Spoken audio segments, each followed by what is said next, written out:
Pétrodollars, narcotrafic ou encore blanchiment d'argent sale, l'Arimax est sur tous les fronts, loin, très loin des agents du fisc français. Ce qui est différent avec Larry, c'est qu'il fait partie d'une cellule spéciale, sont des hommes de terrain, donc déjà sont des agents particuliers. C'est un homme qui est amené à utiliser des armes, qui est plutôt sportif. Donc déjà là on retrouve un schéma plus proche de l'aventurier que de l'homme de bureau.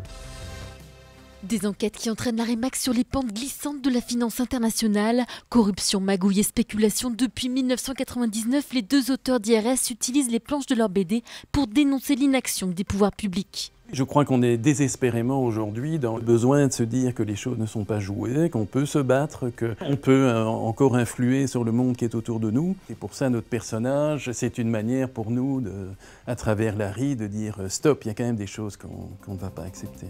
Influencée par les séries américaines, cette BD a déjà séduit plus d'1 million de lecteurs en France et en Belgique grâce au rythme quasi cinématographique de ses dessins. Le contexte américain d'IRS faisait qu'on avait des envies de sortir un petit peu des planches de BD peaufinées dans énormément de cases où on ne voit que des gros plans de personnages. Il fallait que ça swing, que ça bouge. Et de l'action, il risque d'y en avoir car un nouvel album est déjà en préparation. Cette fois, il sera question de corruption dans le milieu du foot, sortie prévue en 2014 à quelques mois seulement de la Coupe du Monde.